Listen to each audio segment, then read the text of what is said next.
Then a captain, he said to John Henry, I've got a contest for you. Now if you can beat Lord the old steam drill down, I'll lay $100 in your hand, Lord, Lord, lay $100 in your hand. Historian Scott Reynolds Nelson suggests the fictional hammerman is based on another John Henry, a Virginia penitentiary convict who was put to work on the Lewis Tunnel near the West Virginia border. Nelson contends the New Jersey native, accused of stealing, became the victim of Southern whites determined to suppress the rights of blacks, despite President Abraham Lincoln's Emancipation Declaration of Freedom from Slavery during the Civil War.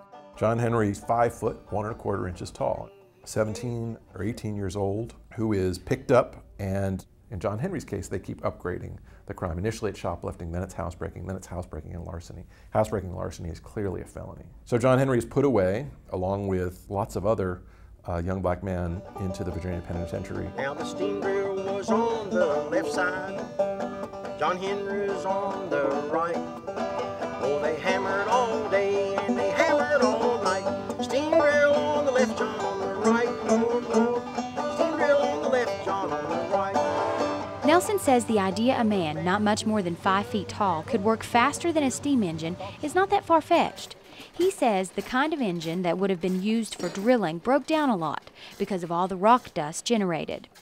Meanwhile, one man with a hammer and another man holding a drill could just kind of clip right along at a steady pace. The work was difficult, but it wasn't impossible to beat a steam drill in 1871. And John Henry, he said to his captain, a man ain't nothing but a man.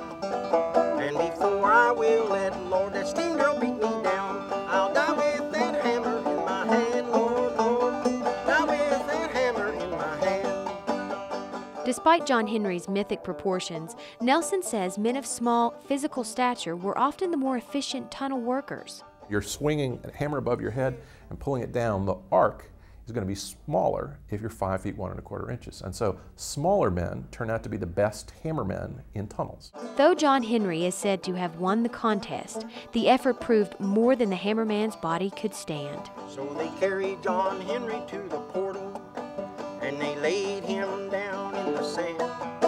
And now every time Lord the train goes rolling through, says yonder lies that steel driving man, Lord, Lord, yonder lies that steel driving man. In one version of the ballad, Nelson found a stanza that helped identify a Virginia penitentiary building as the White House, where 200 convicts, mostly blacks, ages 18 to 24, were buried. They took John Henry to the White House and they buried him in the sand, and every locomotive comes roaring by, says, there lies the steel driving man. And folks in the penitentiary, the Virginia penitentiary, had done a lot of the railroad construction work, particularly the difficult work. Dust that's being generated is getting inhaled into their lungs, and they're dying. 10% of the prisoners dying every year in the construction of railway tunnels. And so I guess I started to think about John Henry as a song differently, not as a song about hard work, not as a song about victory, not as a song about the strongest man there was, but maybe a song about a kind of terrible crime. Nelson says C&O engineers at the Lewis Tunnel soon gave up on the steam drill, which failed to reach as deeply as hammermen like John Henry. Regardless where John William Henry labored and died, the historian looks to the Big Bend Tunnel, some 50 miles west at Talcott, West Virginia, as the place where a cook and a water boy began spreading the stories and songs that eventually transformed nothing but a man into a legend.